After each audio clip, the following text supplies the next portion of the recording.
Hello. Good morning, listeners. Welcome to Show Business on Spice FM. Jalf needs to hit the audio button. And you're listening to Ammar. You're listening to Ammar live on Spice FM. And each week we'll bring you some news, views, and one or two clues from the business world. We're just doing a tour somewhere with Jalf. He's on the left. Don't know what's going on this morning. I'm really sorry. I don't know if you can hear me or not. I can now. Oh, good morning. Apologies. Yeah, we hadn't connected to the show, and then we hadn't pressed record, and it was all a bit complex and complicated this morning, Jalf. But anyway, now. Are you all right? Yes, good morning. Do you know what? Someone parked in such a silly place, blocked all the cars, can't come in anywhere in the street. So, and it's been a bit chaotic in the morning. Either way, then I couldn't get any connection. But anyway, I'm here. So, good morning. You're welcome. You're welcome. Welcome. Thank you for I'm here as well.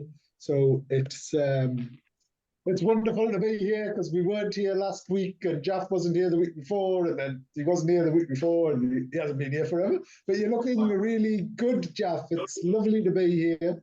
And it's interesting how the little things can make such a big impact. Because I didn't know what was going on either in the first few minutes of the show. And anyway, we're here. What's happening, Jalf? Where are you?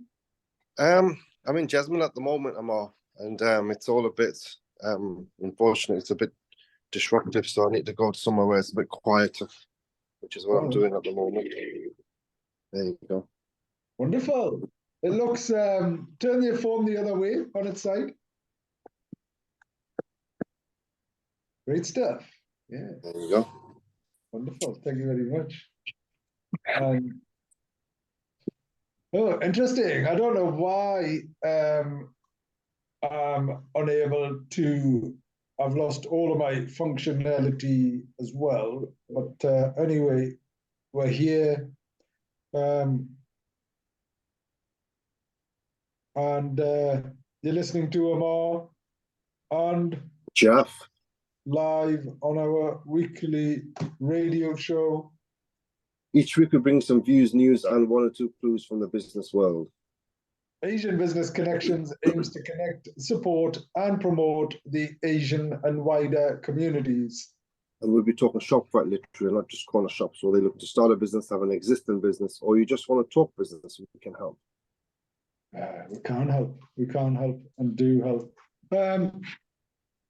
So, yeah, Friday, 9th of June, half of the year's gone. It's unbelievable, isn't it? Crazy. How fast time is going, it's incredible. It's mad is what it is. And there's so much going on. There's so much trials and tribulations. Isn't there? Well, I think Ammar generally, globally, the world is. I can't recall a time where things have been as bad as what they are at the moment in terms of wars and fires and problems and issues, and there's just so many things happening everywhere. And then even things that you would never in a gazillion, never mind a billion or a trillion, a gazillion years, you would never expect to happen are happening, aren't they? Yep. It's crazy is what it is. But anyway, we are here, and it's wonderful to be here. Lots going on, Jalf. Yesterday, I went and visited it's Ad Gefren. It's an Anglo-Saxon museum up in Wooler, they also do. It's like a distillery. Okay. It's beautiful, as in it's incredible what they've done. It's miles away, as in it's halfway to Scotland. Okay. Or it's close. I think it's closer to Scotland than it is to Newcastle. What But is it? Just straight up to A1, was it? no, it's on the Coldstream Road. So you come off just after Morpeth and head that way. Jedburgh way. Yeah. But it's oh, beautiful, beautiful. And it's, you know, the amount of consideration and the amount of people that were involved in creating it and developing it, all local people. You know, there was um, it was similar type of approach that you take when you're developing your restaurants. But they've got anyway, you have to see it. I couldn't rave on about it as much as I'd like to, but it was certainly a really big deal. So that was good. And there's so much else going on, isn't there, in the region, generally speaking. You know, I was at a civil service live event on Wednesday, and it was really good. Like it was, as in all of the civil service here coming to talk about ambition and things like that. Anyway, it's there's so many good things that are going on. We're coming back to all of the like horrible things that are going on. There's so much death and despair. You know, whether that's the wars that are sadly escalating, whether it's Donald Trump, Jeff, getting arrested. Now, obviously, he's saying that it's a stitch up, and it makes you wonder, doesn't it? It does make you wonder. I mean, at the end of the day, if you think about it, there is, I think, from what I when I speak to people, I think a lot more people are a lot aware of what is going on around the world and the reality of things, as opposed to things that are just being pushed through the mainstream media. So the situation with Donald Trump, I think it's quite easy to dissect that he's not part of the establishment. He's kind of a one man kind of an individual who was highly successful, a multi-millionaire, very, very well-known figure in America, decided to stand for presidency and got voted in. He defeated some and established individuals like the Clinton family, and I think the establishment and the deep state, as they call it, they weren't very, very happy because he wasn't doing things maybe as they would want and had hoped. So they say that the second election, which he claimed that he won, and he felt that it was rigged, Yeah. and Biden won instead. Maybe there's something in that. And now they have to make sure that he doesn't stand in the election in 2024 and win that election. So what else do you do apart from stitch him up? I mean, the kind of things that they're stitching him up for, going back 20 years, that you've molested a lady or whatever it may be. I mean, that's kind of chicken feed if you compare that to what Jeffrey Epstein did. And listen, I mean, at the end of the day, someone doing something wrong is doing something wrong. You know, we certainly don't condone that whatsoever. We're not. No. But that said, Jeff, we don't know what we don't know, right? No, of course. It's just we only equally, can go on about what we hear in the media, but I think everyone should think. They need to think without taking everything that you're listening to in the media for granted, and have different viewpoints on a situation as opposed to one viewpoint getting home down your throats. So I think, yes, we don't know, but there are people out there that are providing alternative viewpoints, which we should then take into consideration, and then we're in a better place to make a decision when we've weighed everything up, as opposed to having to believe one narrative. That's my point. So either way, Trump, they'll do all they can, but I'm sure he'll fight and battle it all the way. I think either way, whatever happens, I'm not a Trump fan, but it's all about wanting kind of the honesty and justice. There seems to be doesn't seem to be there in politics. And how can the leaders that lead the world not rule with honesty? And why is politics full of lies and lies and lies and lies? And I think I have a big problem with that, because if the people at the top of the country, it's deemed just normal for them to lie and not answer questions and deviate the truth and things like that, I think there's a huge problem in the whole political system.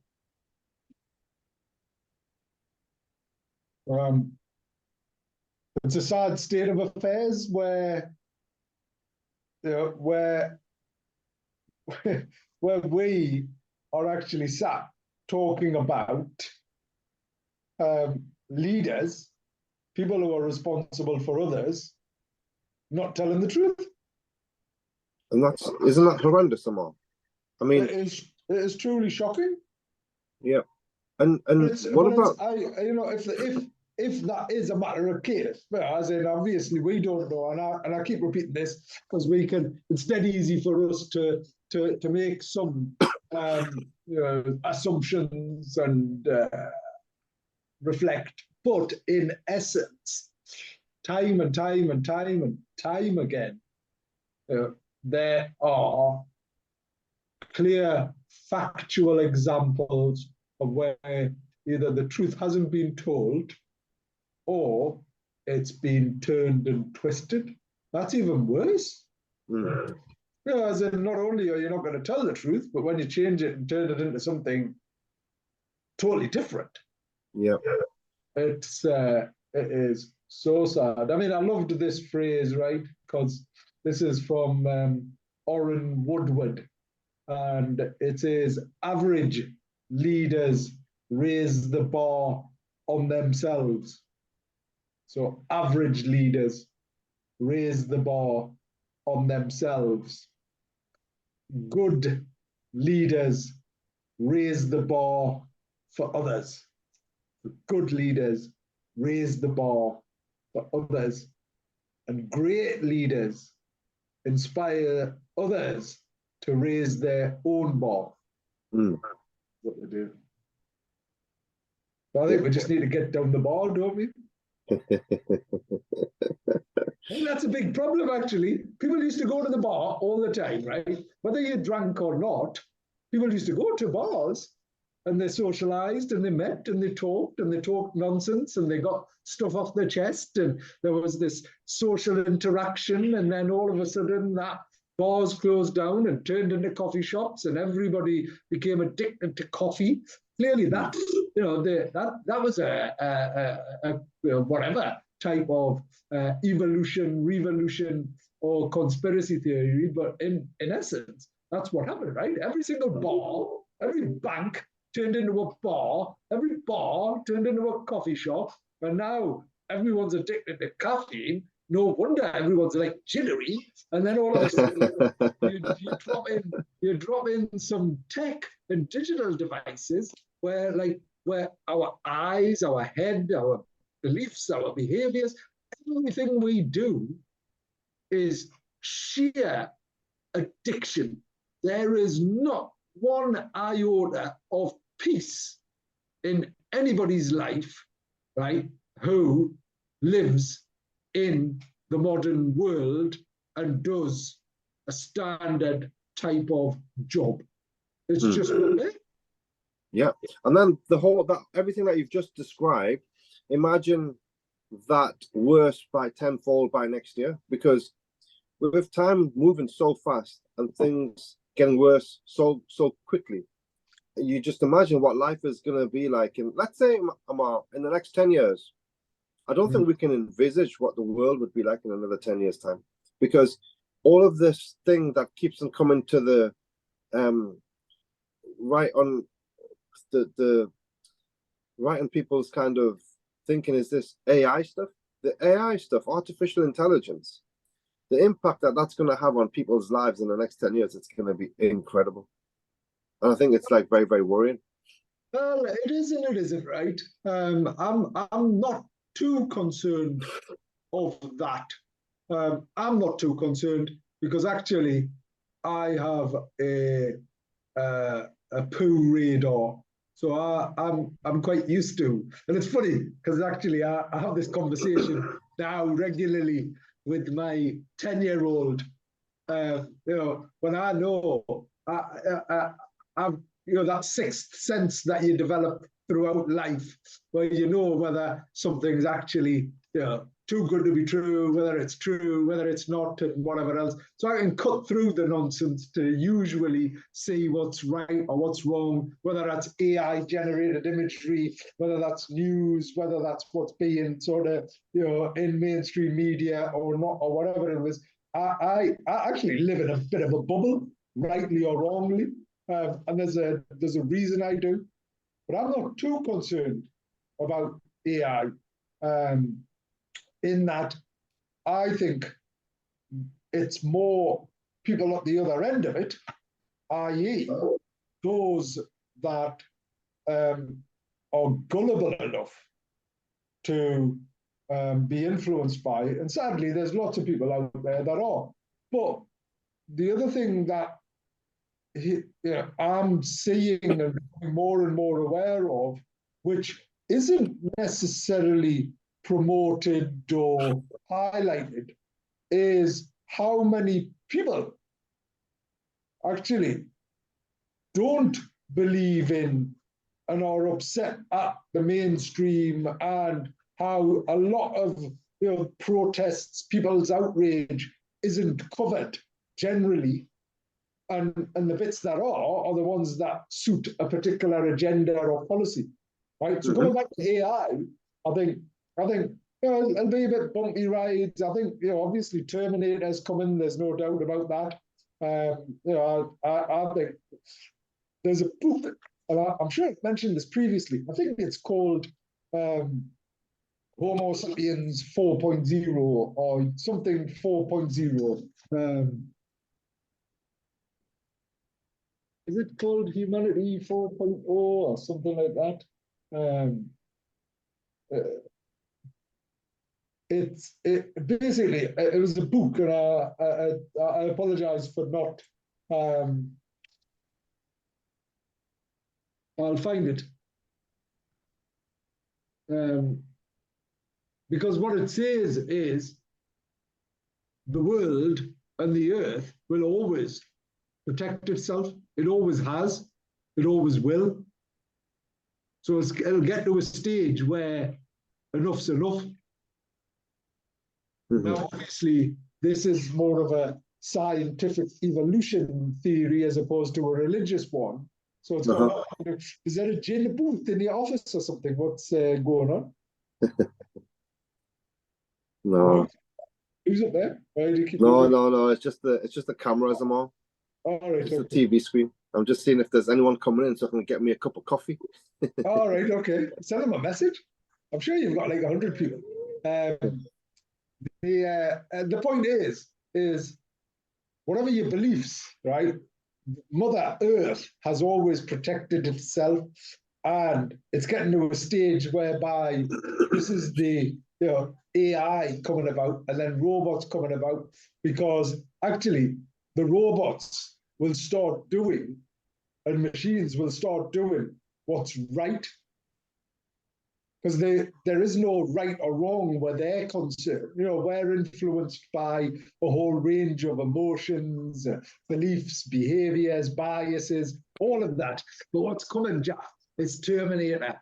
Well, no, but I would disagree with what you're saying, because good. I'm glad you do. I was listening to somebody who was saying that these robots that they're creating, they do have, they're not going to do what's right and wrong. They're going to do what they think is right and wrong, because they are going to have the ability to make decisions and have emotions and do all of those things. No, And I think to start with, they'll never have a soul, right? They won't have a soul. They yeah, but won't. I don't even think we should be having So conversations about creating bloody robots, machines that imagine yeah, having a police force, which are all like, literally robocoops or robocops, whatever it is. that'd be I cool. mean, I think it's like, it's worrying in that when it malfunctions, it's just going to wipe out, the entire people in the shopping mall.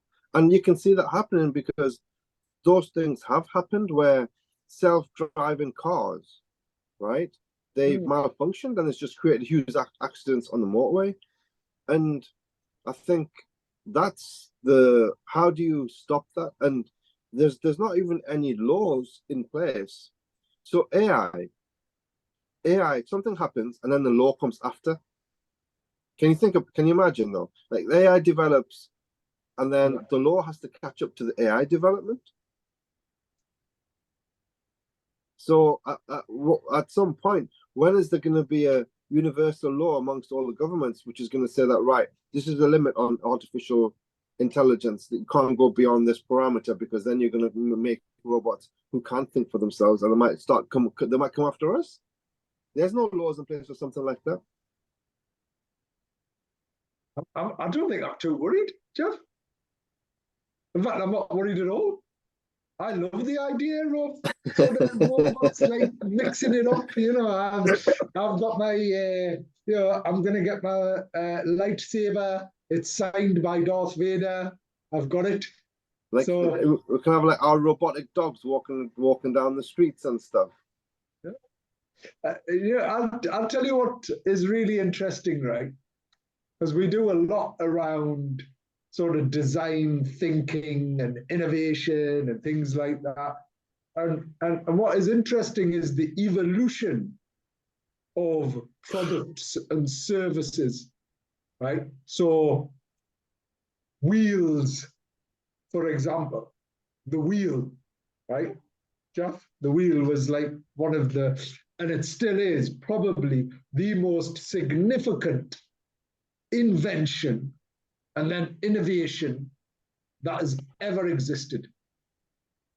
Someone somewhere, sort of 8,000 before Christ, created this round stone wheel, right, to wheel something around or whatever it is. Then a few years after that, someone thought, do you know what? I can put a hole in the middle of this wheel, and if I put a bit of stick through it, put a wheel on the other side, and stick something on it, I've got a cart. All of a sudden, they've got a cart, and they can move things from A to B. Then somebody comes along and goes, all right, you know what? I've got this cart. What happens if I stick this type of rotor and motor on the end of it? All of a sudden, we're now becoming an agricultural society, world. That's where it all changed. We all transformed. The whole world changed when we were able to start planting and growing things. Right? That, up until that point, we were just sort of followers from cave people. As in, we just killed. That was it. It was basic like things and whatever else. The wheel then turned into, oh my gosh, mills, windmills, water mills. The wheels then created energy. The wheels then were in every single engineering activity, product globally. Wheels are everywhere. And the point of that is someone somewhere thought about a wheel, right? And we think about whether it's going to the moon or whether it's people flying or whether it's sort of Superman or whatever. The ideas, these blue sky Terminators, all of these things from the future, right? It's that's invention, it's innovation, it leads to it. The life and society is going to get to a stage where these ideas that years ago, I mean, God, who would have thought you'd walk around with a mobile phone when we were growing up? What was a mobile phone? Yeah. What was a mobile phone? You saw the odd one among the brick ones with a business I've big. still got one. I've got one of them in the loft, but you didn't see one. When I was a kid, I didn't see one. Right? As in, it was like, and if mum wanted to call Pakistan, she'd go to the top of the street with a phone card and scratch out phone card and it'd go, oh, she'd have like loads of change and be like putting it in the top of the, as in, that was it. I mean, my sister's telephone number, do you know, our telephone number, right? Our telephone number was 3107. That was our telephone number. Okay. And then it turned into 33107. And then it had another something else at the beginning of it. And then it had another something else at the beginning of it. And that's my sister has still got that phone number. Really? Yeah. How funny is that? Like, brilliant. You know, as in that, and at the time there was an exchange and whatever else, and I was like, you know, people would be sat at the end of a line and all this. Anyway, my point is like, yeah, a couple of 100 years ago, who would have thought of a phone? You had to send it, write a piece of paper, a telegram, and send it somewhere else. You know, as in, so all of these things. Your point though, which is a very valid one, like what's happened, right, is innovation used to take that long. So, you know, from the beginning of the 19th century, like 20th century, so early 1900s, right, to the end of the 1900s, it probably felt like 100 years. Right? It probably felt like 100 years through innovation, through invention, through industry, through manufacturing. You know, the car came about, it's been modernized and whatever else.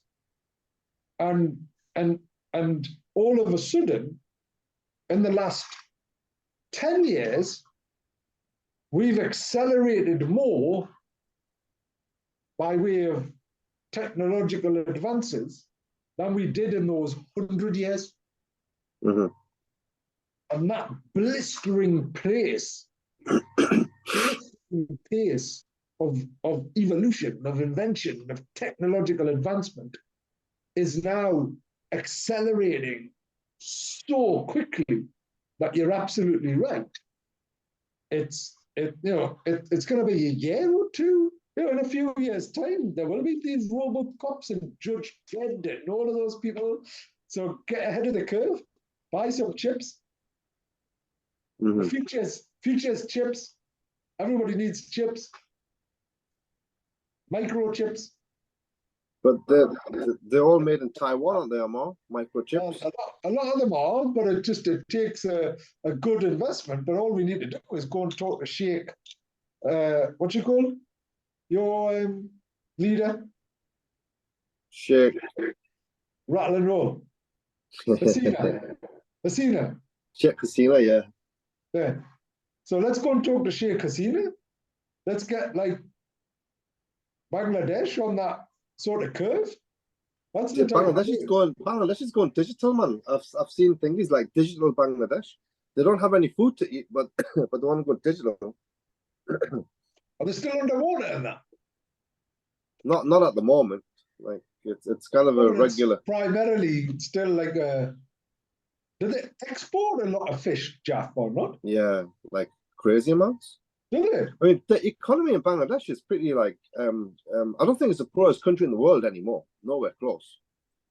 No, it's not. I mean, it still is, but it's interesting that she has. So I was reading an article about her in The Economist last week.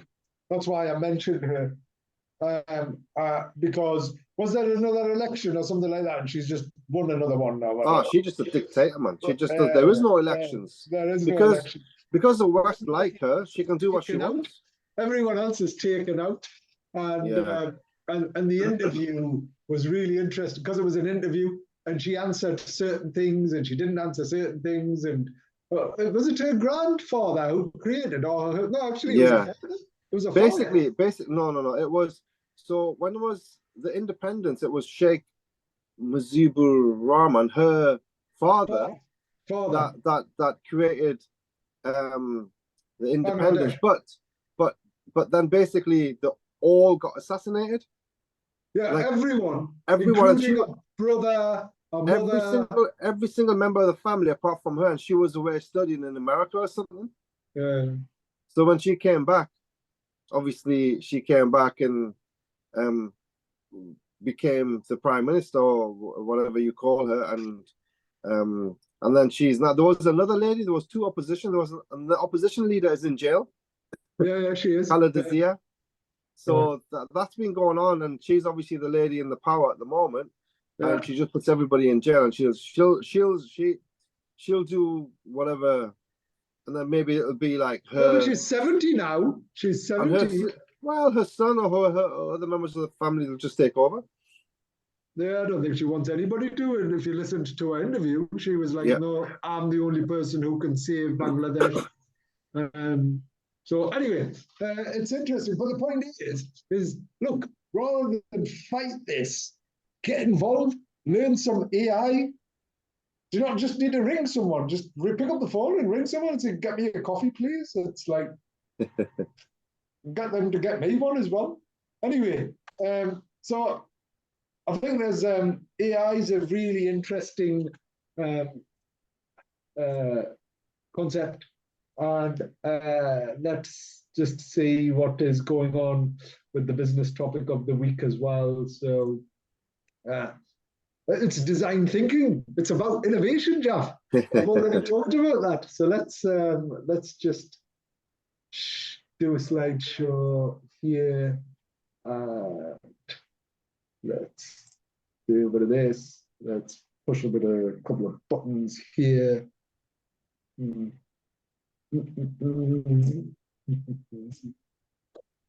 And what's your worry, Jeff? What is your worry about AI? Just out of curious. I think the way that, look, my worry is how the technological companies can manipulate humanity in a nutshell. Yeah. And really just, they can imprison people if they wish very, very easily with AI, artificial intelligence, because if everything becomes technological, right? Imagine a scenario where obviously cash is on the way out. Everything is technology. Now, there's already talks about, everything is monitored, what you eat, where you eat it, how much you eat. Oh, well, you've had your fair share of steaks this week, mate. You're allowed only 200 grams because you're not part of the elite group. We've monitored your artificial intelligently monitored what your food intake is, and A, B, C, and D. So if imagine where it can all go, where everything about you, there's maybe they might say that every single human needs to have this artificial intelligence device as a part of how you live. When you're born, they put something in you because this is what's going to be used now to monitor every single human. These are the new rules, new regulations. So if you think about it from that scale, I mean, you're not really your own person anymore, are you? But you haven't been for a very long time anyway, No, have you? come on, man. No, you are, man. No, man, you're not, your man. own It's person. like we live it for everybody else. We don't live for Well, ourselves. of course, but at least you have control over your body. You've got control over what you don't know you about do. that. I Well, you mean, don't. look, all right, in the 70s, Jeff, right? Where everybody just ate what they wanted, everybody was out and about. In the 70s and 80s, right, growing up, you ate loads, you just ate, like, I mean, gosh, we used to eat like ghee and lard and parathas, and it was like everything fried this and fried that, and everything was just like, there wasn't all of these additives, there wasn't all of these chemicals, there wasn't all of these things, right? And no one was obese. There weren't obese people at that time, that Yeah, many. yeah. I mean, I think the statistics now, UK is one of the fastest growing obese countries, right, in the Hmm. world. Well, I think it's What because challenge where more people are going to die from being obese than they are than as a consequence of their obesity than other things, right? And that's because of a lot to do with chemicals. It's got a lot to do with additives. It's got a lot to do with the sedentary lifestyle. People just, as in, so all of those things are, of course, you can eat organic if you can afford to eat organic. Some people can't afford to eat it all. Where are they going to eat organic? It's dead easy to go and get like it's far cheaper to go and get an unhappy meal or whatever it is, isn't it, than trying to cook things for yourself nowadays. yeah, but that's the way that the society is shifting, and that's how they want the society to shift. I think it's not. It's kind of the big corporates, McDonald's. I mean, come on. I was in the Qatar World Cup, Ammar. The only thing you could really eat is McDonald's, honestly, and you felt so bad for it. I'm sorry to say, because Mm. it's just eating fast food as a constant. It's just so unhealthy, and you can feel it. And but it's the corporate companies will always win. I mean, interestingly, um, Donald Trump, he said that I want to open it an official investigation into the connection of the pesticides and all of that to obesity and health and autism and all of that stuff.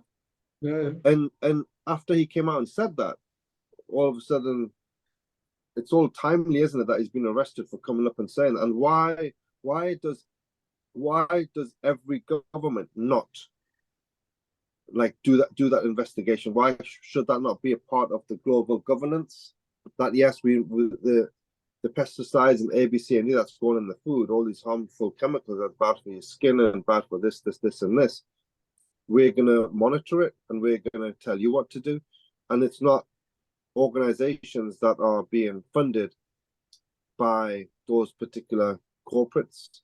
Mm. So there's so much that needs to happen, but unfortunately, I don't think the state is going to be guiding us in the direction away from obesity. Mm.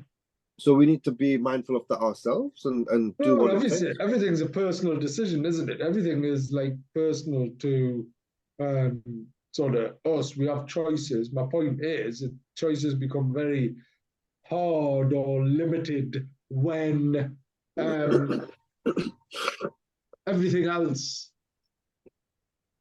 is influenced against them. Anyway, design thinking, Jeff. It's Yeah, so it's a business topic of the week, and let's just see what happens if we do this. Let me just quickly talk about this business topic of the week. So, in today's rapidly evolving world, innovation has become the lifeblood of successful businesses and organizations. One approach that has gained significant recognition for driving innovation is design thinking. By harnessing the power of design thinking, individuals and teams can uncover creative solutions to complex problems and deliver exceptional outcomes. Design thinking is a human centered approach to problem solving that combines empathy, creativity, and rationality. It follows a five-stage process: diagnose, discover, define, develop, and deliver. Each stage plays a crucial role in the overall design thinking journey. Stage one, diagnose. The diagnose stage involves gaining a deep understanding of the problem or challenge at hand by conducting thorough research, analyzing data, and identifying pain points. You can diagnose the root causes of the problem. Stage two, discover. During the discover stage, insights and inspiration are gathered from various sources. This could involve conducting user interviews, observing behaviors, and exploring analogous industries. Stage three, define. In the define stage, the insights gathered are transformed into a clear problem statement or opportunity for innovation. By reframing the problem, you can ensure that your focus remains on addressing the real needs of your users or customers. Stage four, develop. The develop stage is where creativity comes to the forefront. By leveraging brainstorming techniques and ideation sessions, you can generate a wide range of ideas. Stage five, deliver. The little other stage is all about turning ideas into reality. This involves prototyping, testing, and refining your solutions based on user feedback.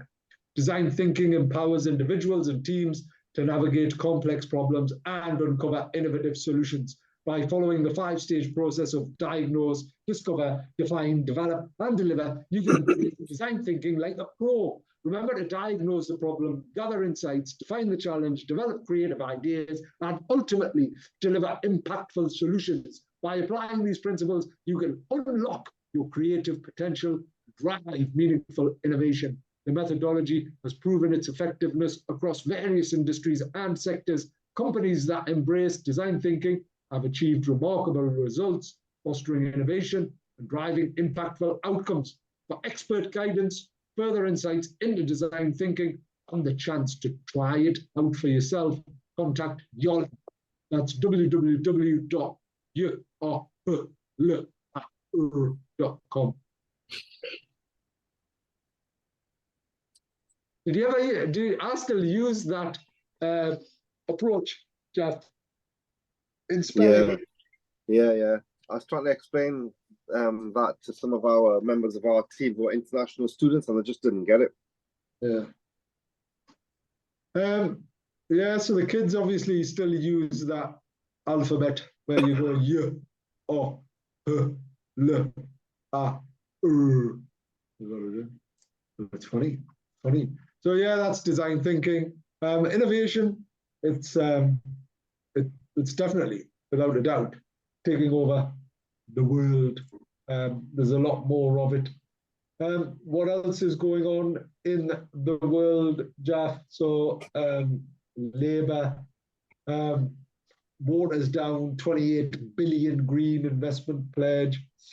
Labour has rolled back on its pledge to invest 28 billion a year in green industries if it wins power, saying it needs to be responsible with public finances, which is interesting. And everyone just goes back and forth, don't they? Yeah, they don't keep to their pledges anyway. Yeah, it's sad. It's a sad state of affairs. What's happening in the city centre, Jeff? It's going to be a very busy weekend, Ammar, with Sam Fender concerts. Oh yeah, have you got any tickets? No. Why are you saying unfortunately. it like that? Well, everyone's asking me for tickets as though, I'm not buddies with Sam Fender, So I know Alan Shearer is. Is he? Yeah, the buddies. So but no, it's completely sold out, and it's sold out within minutes, and I think it's fantastic because he's just a local boy to fill out St. James's Park twice within, like, his tickets were gone in an instant. I think it's fantastic. It's like the first concerts today, and the city centre is going to be absolutely jam-packed for it. Yeah. I mean, the restaurants and stuff, you're not going to get any seats in any restaurant in the city centre. Well, you know. Impossible. Really? Yeah. I couldn't tell you who he is. Sam Fender. Yeah. He's a local. No, I realise like that because is it like a rock music in essence? Is it? I'm not really sure what his genre of music is, but I mean, it's quite big because when what's he called, man? The guy, Pirates of the Caribbean accent. When he came, he was like, chilling out with Sam Fender. Yeah. So, and plus he's a huge Newcastle. Yeah, I mean, obviously, I don't know. I couldn't tell you what he sings or anything like that. But it was, I was having a conversation with the good wife, and she's like, "Oh, I'd love to go there. I told you," and I was thinking, I can't remember that conversation. And then I was, all right, I'll get you a couple of tickets. She's going, but you can't. Everybody's asking for tickets and whatever else. And obviously, where there's a will, there's a way. So I probably could. But I then said, all right, well, I can get them, and they're going to cost this much. She's like, oh, no, I'm not, I don't want you to pay that much. It's not worth that much. I thought, well, yeah, that is, or he isn't. I don't know. Yeah, that's the thing. So it's, anyway, interesting is what it is. So Sam Fender's going to be here. What else? Sam Fender's next couple of days, which is going to be really, really good for the city centre. Along with that, Ammar, the development. I think I walked past the old Odeon on Pilgrim Street, and I think that the new HMRC building is coming up at some pace. The building blocks are actually up now, so it's it's looking it's looking good. I think it's gonna, but I'm not still not too sure about the idea of having a huge number of offices in the city centre. Is there like 10,000 people or something, Amal? Yeah, it's 7,000 people are going to come there. And we've already talked previously um, about the impact of all of the changes within the city centre. Yeah, There's the road. I mean, gosh, I parked somewhere the other day. It wasn't quite clear. I paid for a ticket and I got a ticket. Like, and it's like every time I come into town, I yeah. feel as if I end up. It's a rarity, and I don't get a ticket, and I can't afford that. I'd rather give that money to charity. You know, as in if someone said to me, "Do you know what, you're paying for a ticket, so you've parked, and you thought you'd paid, and you thought you'd parked somewhere, and we're going to give you a ticket." I'd much rather they said, "Choose a charity and give that money to a charity." Yeah, I think it's just horrendous what they're doing to the city It's centre. disgusting, It's absolutely like disgusting. it's like wholly unnecessary, and the stuff that they're using, the jargon that they use, and it's just all nonsense. Everyone knows it, but they're just going to do what they want. They're not. They have these consultations, which are a waste of time because they're not going to change what their strategy is based on a consultation. It's just to tick a box and say that, oh yeah, well we had a consultation, you didn't come.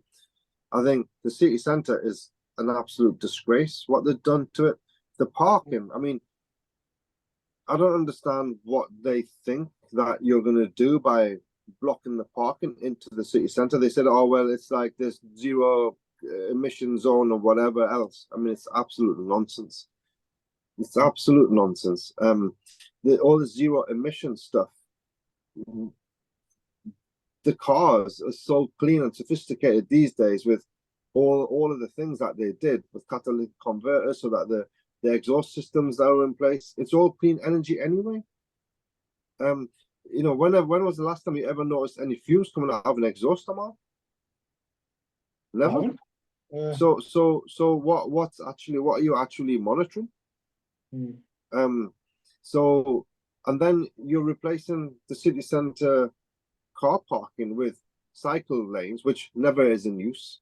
It's all dormant constant as a constant. So getting into the city centre, why would you? If you've had that experience once, do you think you're going to try and come back again? No. So there are big issues, and I think I worry for the future of the city centre because they've got this agenda where they're going to constantly just keep on going down that same avenue. It's it is a shame, it is sad, and it is impactful. So coming back to, I think it's good on one hand because it means that you've got an additional 7,000 people who potentially will use the city centre, come into the city centre, increase footfall. It'll hopefully have an impact. All right, well, we're in the city centre, so should we go out after work and da di da di da di da di da. So on that part, I think that's a good thing. The converse of that is, so they're moving from Longben. Yeah. Right. There's been something at and on Longbenton for 100 years, maybe. Yeah. So 1940 something, the ministry had a presence there, and it's been there since. They've got 4,000 parking spaces in Benton. 4,000 parking spaces in Long Benton. Mm. How many do you think they're going to have at the city centre? Well, zero. Yeah. There's none. So they're gonna get what they're gonna do, park outside the city centre, and then they're gonna get a bus in. Well, I the think roads are already snarled up. The buses can't and don't run on time. The metro is regularly impacted. The public transport infrastructure that everybody is being forced onto. If four of us get a metro into town, it's like 12, 14, 15 pounds. yeah, It would cost me £3, £4 max in petrol, if that. yeah, So it's like, and there's a cost of living crisis going on. yeah. I just don't get it. You know, as in this, there's a real challenge around thought throughness and thoughtfulness. I don't understand why they didn't stay where they were and then just refurbish that and made it larger. You've got the space, you've got the history, you've got the infrastructure. Stay there. Anyway, anyway, going back to it's happening. It is happening. I do wish a huge success. I hope it has the positive impact. It'll be disruptive. I hope it doesn't impact us too much because these are all service providers, people who provide us with services. HMRC are primarily based there, so they're going to be in the city centre. So they'll pop down and see you, Jeff, regularly. Hey, they come and see us regularly anyway. They take all my money anyway. That's nice. There's like nothing more to take off us. So like to clean out my pockets every week, Ammar. It's crazy. It is crazy. But anyway, there is some stuff happening. There's a series of events. So we've got a curry club on the 29th of June at Brew and Dolphin. We've got the Bank of England doing a talk. Jeff, really interesting.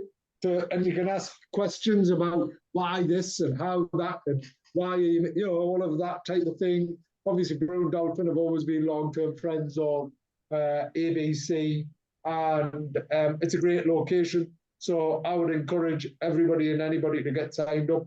There's also NatWest's ABC program around enterprise. Best time to start a business is like when things are really chaotic. You know, as in all of the most successful businesses are launched in trying times. You know, there's no question about that. So there's a NatWest Enterprise program where there's real support available if someone's interested in starting up a business through NatWest and in partnership with ABC. So there's that going on. And then obviously we've got the awards. They're going to be bigger and better this year. You know, I'm sort of really looking forward to that. Tommy Sandoz once again agreed to come along. Oh, brilliant. You need the table for next weekend, Saturday. Is that all right? Say that again, Ammar? He needs a table at your place. He's heard about your place and he's coming up. His sister's coming up or whatever next week. I'll try. Yeah, get him to just drop us a message, the times and stuff, and we'll get it sorted. All right, excellent. Because obviously, Cool. Guy's like world renowned now. You know, it's an amazing place and space, and everybody wants to come. Anyway, we're coming up to the end of the show. You've been listening to Ammar and Jalf. Live on our weekly radio show. We'll be back next week, where we may even be in person. Who knows? Who goes? You decide. Sure, that was Big Brother, wasn't it? Who goes? Anyway, we have been talking about Big Brother. If you're interested in anything that we've talked about, please drop us a note and we'll happily share some insights. If you're not interested, drop us a note and we'll not talk about it again. Either way, it's a goodbye from me. Goodbye from me. All of us. Bye.